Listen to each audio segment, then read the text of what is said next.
Hello everyone and welcome to the Build at Scale Lab. In this video, we'll demonstrate how to integrate this Techman TM12S with Modbus using Node-RED.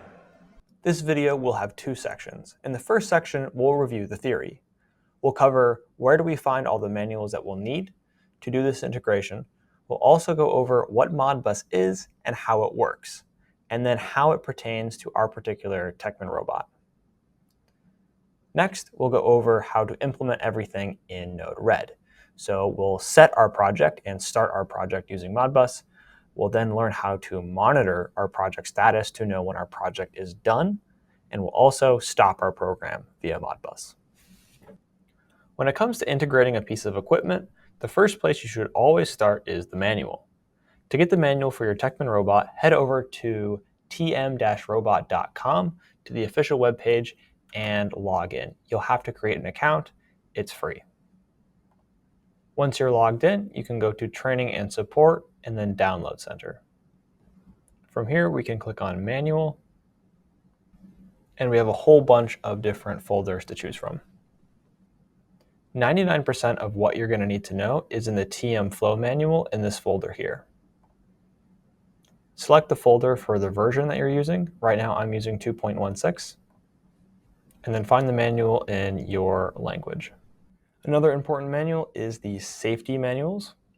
So if you click on the safety folder, from here we have to choose which hardware version we have. So just check the spec on your robot to know whether or not you have a hardware 3.x or a hardware 5.x. I know that my Techman TM12S is a hardware 5.x, so I can select this manual. The safety manual is particularly important for anyone who has a System 5.x hardware model.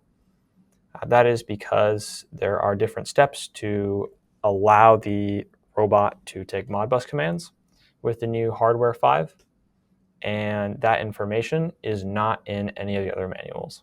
So you need to find the safety manual, and that will describe to you how to put your robot in remote auto mode. If you remember from the very first tutorial in this series, we went over how to put your robot in auto mode and then remote auto mode. That information is here in the safety manual and nowhere else. So if you have been trying to put your robot in auto mode and then sending it Modbus commands and it's not working, and you've been digging through the manual trying to figure out why, the answer is in the safety manual. So hopefully that helps somebody out. All right, so I've got my TM Flow manual pulled up here, and we'll quickly just scroll through the table of contents. There is a ton of information in here, so if you're ever confused about a feature in TM Flow, the manual is really, really helpful. It's hundreds of pages, so I will just scroll through the table of contents pretty quick here to get to the bottom. So here in the appendix, we have a number of really useful tables. So we have a Modbus list, we have an Ethernet slave data table, an Ethernet IP table, a Profinet data table. These are all different methods of communicating with the robot. We're going to use Modbus, so I'm going to click Appendix C, and this will bring us to our Modbus list. So now we'll explain a little bit about how Modbus actually works and makes sense of this table. So when you have a device that uses Modbus, it has a data table on it. Imagine that this is our robot's data table. That table has rows which are represented by a memory address. And each of these addresses stores a specific piece of data. For example, address 7208 stores whether or not our robot is e-stopped. 7202 stores whether or not a project is running on the robot, and 7215 stores what state the robot is in. Now, not all Modbus addresses store the same kind of data. There are two options for what kind of data is stored at an address. Either it is a single bit, a 1 or a 0, or it is a series of 16 bits. If it is a single bit, it is known as a coil or a discrete value, and if it has 16 bits, it is known as a register. For example, both address 7208 for e-stop and 7202 for project running or not can both be represented by a single bit, 0 for false and 1 for true. So this would mean that my robot is e-stopped and there is not a project running. Now, robot state is a bit more complex, as the robot actually has 5 possible states that it can be in, represented by the integer numbers 0 through 4. I've got a snippet here from the documentation that we were just looking at, and it tells us that address 7215 is our robot state, and that it is a 16-bit integer, and what the possible values are 0 through 4.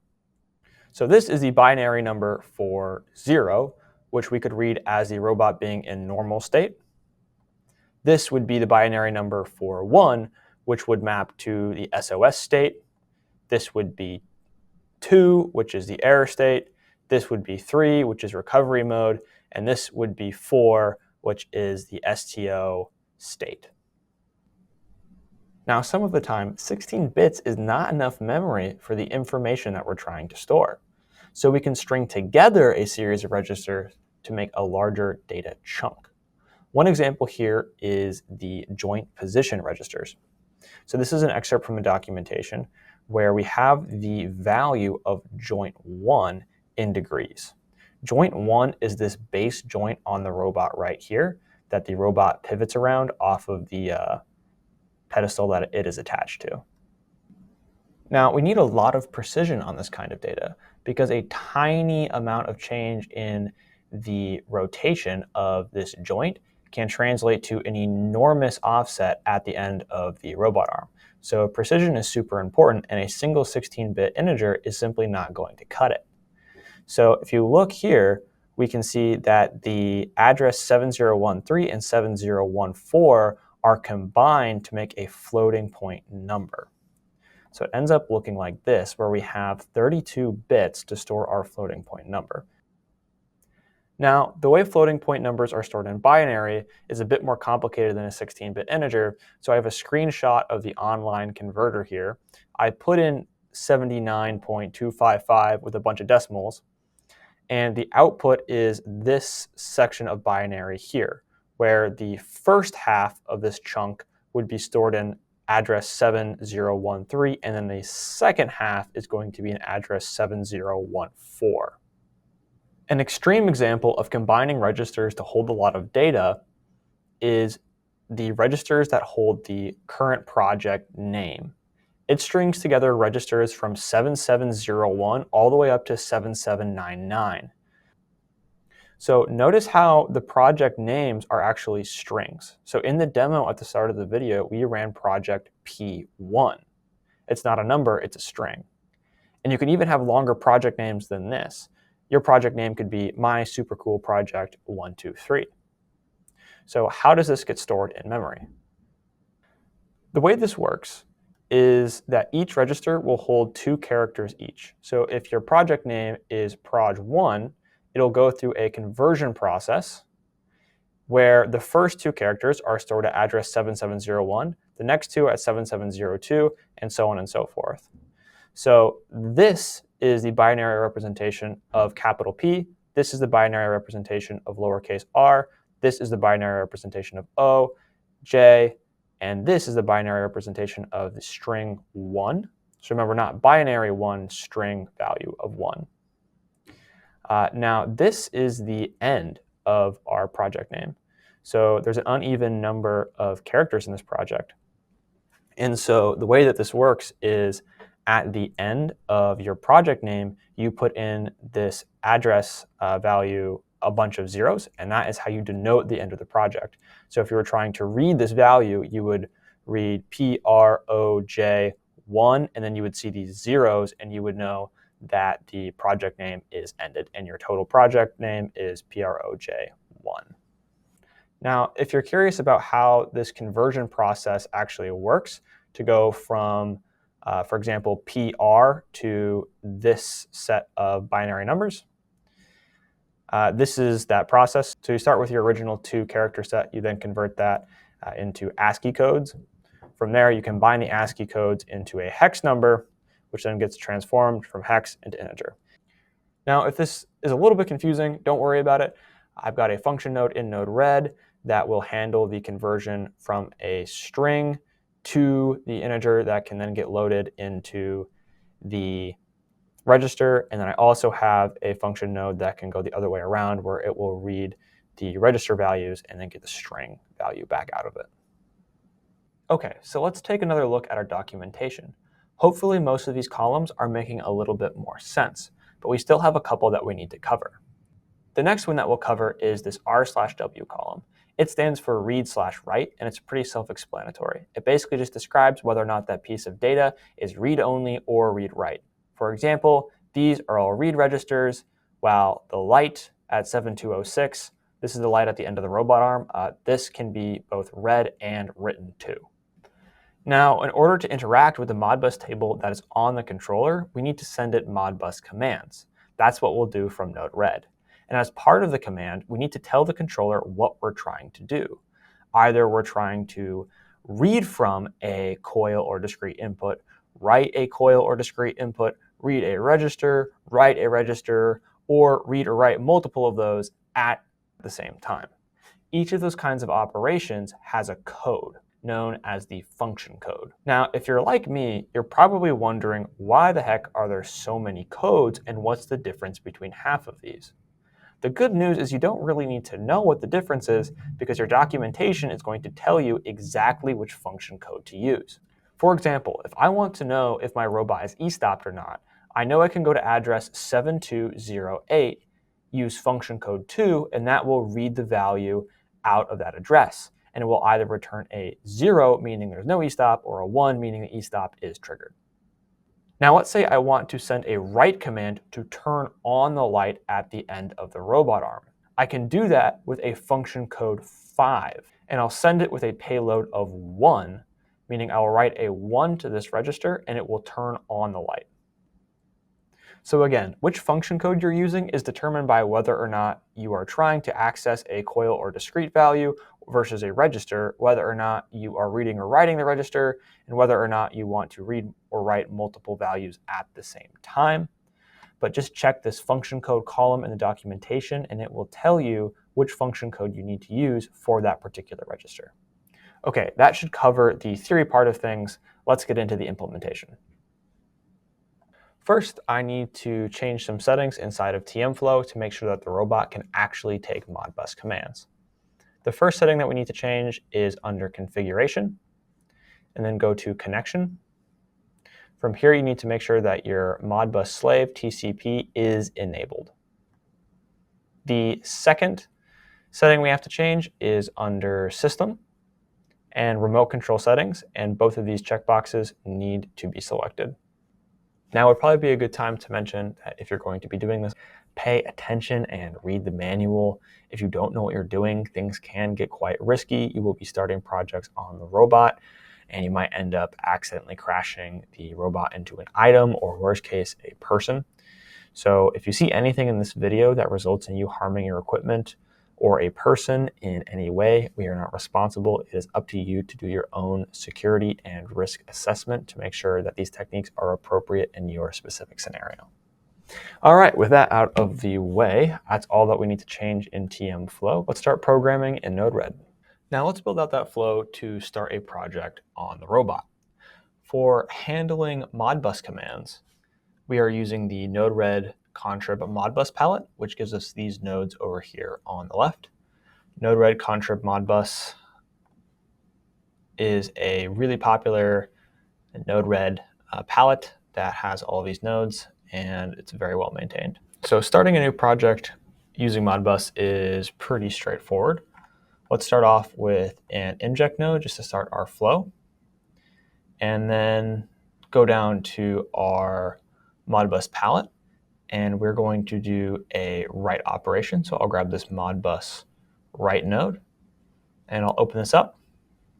And this is where we can put all of our information to send the Modbus command. So taking a look at our documentation, we know that the way to actually start a program on the robot is by simulating a play button. So we can go to address 7103, and we can write the value 1 using function code 5, and that will start whatever the active project is on the robot. So in node red, I know that it is address 7103, function code 5. Now I also have to fill in what the unit ID is. This is for if you have multiple devices listening to the same commands and they each have a different ID, so they know which command is for them. In our case, we don't really need it, and we only have one device anyway, so you can just put in the unit ID of 1. I think that's what it defaults to anyways if you don't fill this in. We also need to add a server for our robot. I know that our robot is at 192.168.4.136. So in my node red flow, I would create a new server. I would put in that IP.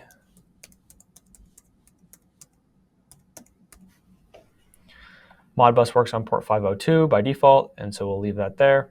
And I will call this Daisy TM12S. Daisy is just the name that we've given to that particular robot. So I can add it here. And now you can see that it is available on the drop down here. And now if I save that, this should be set up and ready to go. So if I connect this node here, and then we'll just have a debug node to output the contents. Now when I deploy this and I inject this timestamp, it should play whatever the active project is on the robot. Now this won't work unless my robot is in remote auto mode. If you want to know how to do that, you can go take a look at the first video in this series, and it goes back over how to do that. But I'll go ahead and put the robot in remote auto mode, and then we'll see how this goes. So I've deployed the flow, and I've also got my robot in remote auto mode. Now the question is, when I hit the inject node here, what program is going to play on the robot? We have a lot of programs on this robot.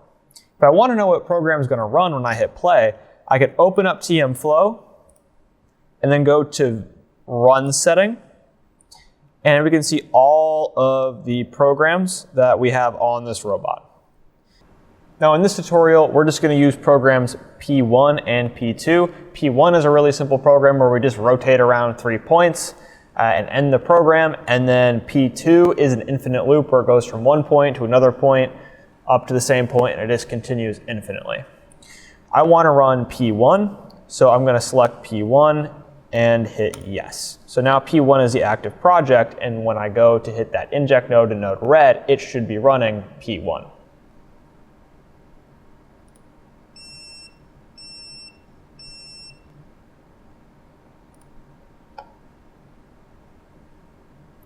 Looks like we've started P1.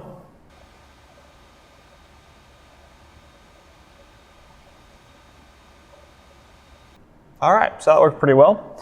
Now let's run P2. So I'll go back to Run Setting, find P2, make that the current project, go back to node red, and I'll play this again.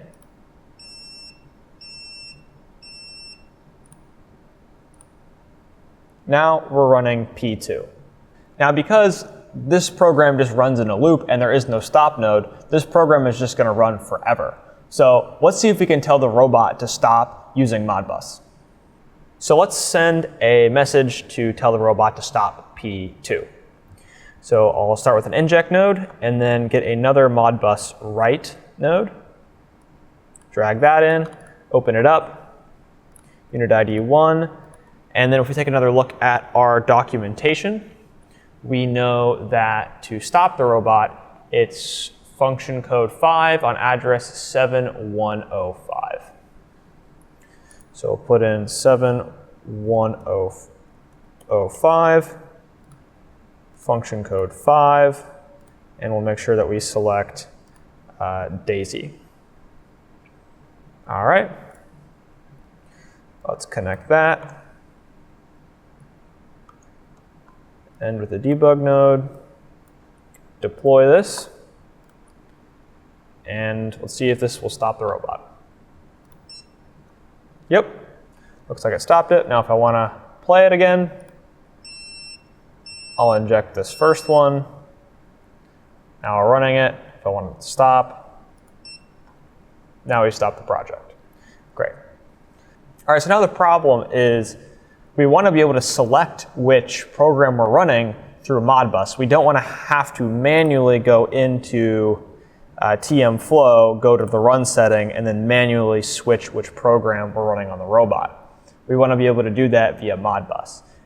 So that is what that run setting block in the documentation covers, is which of these programs is currently active. And so if we want to know which one is active, we can read that using function code 4 between registers 7701 and 7799. But we can also do a write command using either function code 6 or 16 to those registers to change which of these projects is the active project. The difference between function code 6 is it's for writing a single register at a time, while 16 means we can write multiple registers at the same time. So if our project name is longer than 2 characters long, we probably want to use function code 16 to do it all in one shot. Now, in order to set the active project name, I have a function note here, which is going to help us out. If you recall, there's this funky conversion process that happens when you go from a string value for what the project name is to the values that can actually get stored in binary on the registers. So this is a program that will do that for us, that will convert our project names from strings to values that can be stored on the registers. Now this code is limited to strictly 2-character names for projects. However, in the description of this video, I will place a link to a GitHub repository which has a Node-RED flow, which will contain examples of how to both read the entire register set for longer names as well as write longer project names as well. But for this demo, we're just going to keep it with 2 characters. So the input to this node is whatever message.payload is. So we can set message.payload to what we want to change the project name to. So I'll change message.payload here to a string. And let's change our active project. Right now, our active project is P1. Let's change it to P2. So I'll put in P2. I'll connect this to my function node, which will convert this to registers that will change what the active project is on the controller. And now we need to write that value to the controller. So I'll get a Modbus write node. We want to write to address 7701. And because we're only actually going to be writing one register, we're going to use function code 6. Put in unit ID 1, make sure we select the right robot, and hit done. Now we'll connect this into the debug node, deploy, and when I inject this, we should change our active project from P1 to P2. So I'll inject. Now in TM Flow, it hasn't actually changed here, but if I go to my run settings page and just refresh it basically, and I scroll down, now P2 is the active project. Okay, so I've gone back and relabeled these inject nodes play and stop just to appropriately label them. So now we can select our project and then play our project, and if we want to, manually stop our project. Now, typically when controlling a robot like this, you're not actually going to use the stop command. And the reason is you want to select which project that you want to run that project, and then wait for that project to reach the natural end of the project before continuing on with your flow. So the way it should work is you set the project to P1, and then you start it, and then in TM Flow, you step through your program, and then once you hit this stop note, it'll automatically end the program. You should then be able to catch that event in Node-RED and continue from there. This is part of why it's so important to make sure that you include a stop node at the end of your program. Taking a look at our documentation, there's the project status section, which has address 7202, which will tell us whether or not a project is actively running. If it isn't running, it'll return a 0, and if a project is running, it'll return a 1. And we know we need to use function code 2. So let's go ahead and try this out. I'll grab an inject node, and then a Modbus getter. From here, we're going to use a function code 2 Again, that was address 7202. And for quantity, we're just going to do 1. If we put in 2, it would return both 7202 and 7203. But we just need 7202, so I'll put in a quantity of 1, give it a unit ID 1, and then make sure we select the right robot. All right, and now I'll put the contents in the debug window, deploy this, and when I inject this, and in the debug window, we see all of these falses, which tell us that a project is not running. Okay, so now I'm going to put the robot in remote auto mode.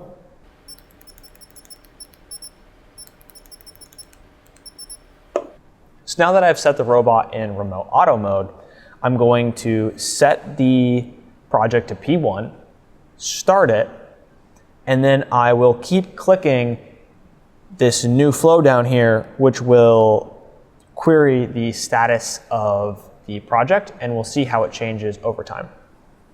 So I'll go ahead and clear this out. Now if I inject it now, obviously it says no project is running, but I'll set the active project to P1, and then I will hit the play button. Our program is starting.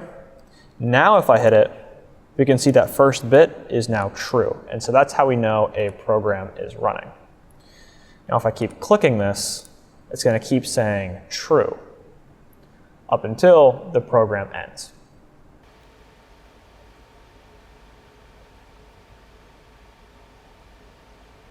All right, so the program should be done now. And if I query that register, yep, see now it reads false. So that's how we can tell whether or not there is a program running. So let's tie this together in a more cohesive flow. Let's create a flow where we select project P1, play the project, and then we'll wait for the project to be done. And when it is done, we'll send a message to the debug window that tells us done. All right, to do that, I'll just move this out of the way. We'll start with this where we set our project to P1, set the project name, and then we are going to play our project. So I can copy this node. This Modbus command will play the project. So we're going to set the name and then immediately play the project. So from here, we can actually query the status of our project to see whether or not it's running. But this actually isn't a great idea because on this controller, sometimes there's a race condition when you hit the play button. There's a duration of time it might take for the register to update that in fact a project is playing, and if you immediately ask it, it might say no, there isn't a project running. So it's a good idea to put a tiny bit of a delay in here to avoid that. So I'll put in a delay of 1 second, which should be more than enough. So after we play the project, then we are going to check project status. Okay, so if we take a look at the payload that we get out of this check project status again, this was the bit that actually changed, just this first one. All of these will read false regardless, except for the first item in this array. And so if I copy this, this will give us the path to this object on our message. So now we need to do a check on that payload to see if that value is true or false. If it's false, meaning a project isn't running, we can continue. But if it's true, we actually want to loop back, wait for that second again, and then query again. And we'll just continue doing that until finally it reads false, and then we'll continue. Now to perform logic on the condition of this bit, we're going to use a switch node. A switch node operates a lot like an if statement. Now, if I open it up, you can see this property. This is the value that will be evaluated. In our case, we want to evaluate message.payload, and then in message.payload, we have an array with 8 values, and we just want the first index, because this is the only thing that actually changes if it's true or false. So I know that this is message.payload and the 0th index on that array. However, if I didn't know that, A little cheat is you can go and hit the copy path button here and then just paste this in and it will do it for you. And so yeah, it's that message.payload and then the 0th index of that array. Now this is where you set up your conditions. So I want to check if message.payload is true. And so I can just click this drop down and say is true. And then it will go to node 1. And if I hit add, I can make a second for false. So what this does, if I hit done, we have 2 different branches here. So the message will go down this branch if true, and it will go down this branch if false. So if I hook this up, we'll go down this branch if true, right? So if the project is still running, what we want to do is go back, wait 1 more second, and then check the project status. And then if the project is not running, what we want to do is output that done message. So I'll just go to this function node and type in message.payload equals done, and then send this to the debug window. And let's deploy this. All right, so let's see how this goes. I'll hit the inject here on P1. That'll set the project to P1, immediately play it. And now we wait 1 second, check the program status. It's saying a project is running, and so we're just running through this loop once a second until the project is done, and then at which point we should get this done message here.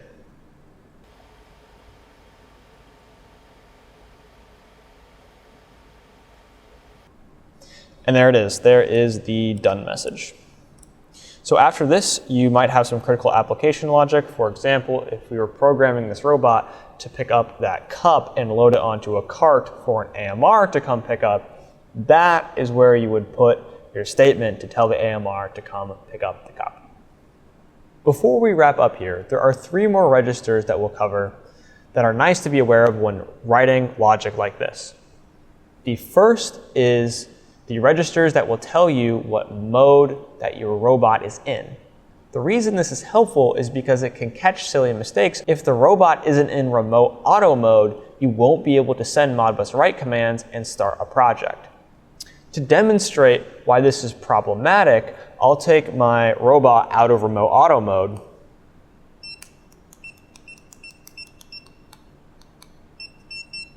And I'll run the same flow again. So I'll inject on P1, it'll try and start it, it'll fail, and then it'll immediately tell me that it's done, even though we never actually started the project. This is because we're evaluating whether or not a project is running, and we're not running a project because we never started one in the first place, and then we'll jump right to saying this part of the program is done. So if you have critical application logic after checking to see what state the robot is in, you definitely should put a check in somewhere to make sure the robot is in the correct mode before continuing on with your flow. The second register that's really helpful to be aware of is the project speed register. So be careful with this one, but yes, you can write the project speed. You have to give it a little bit of a beat after you have started the project, give it like half a second, and then set your project speed. And you can set it in increments of 5. So you can write an integer between 5 and then 100 for maximum speed. Again, don't go crazy with this. But yes, that is how you can change the speed on your robot in auto mode. So typically you would put that in after your play node. So you would do play, you would wait like half a second, and then you would set your project speed. The last register we'll talk about is the robot state. There are a few different registers that hold what state the robot is in, and they're really useful to check whether or not the robot is in a good state before continuing your flow. Because your program might end for any number of reasons. It might end because everything is great and the program ends gracefully at a stop node just the way you intended it, and you can continue on with your flow. But it might end because the robot crashes into something or someone stops it manually or e-stops the robot. In that case, you probably don't want to continue on with whatever application logic you've programmed after this check program status loop. So it's usually a good idea to, after you've checked the program status, to then check the state of the robot before continuing on. That way, you're not going to continue on after the robot has gotten e-stopped or crashed. But that is all for this video. Thank you all for watching.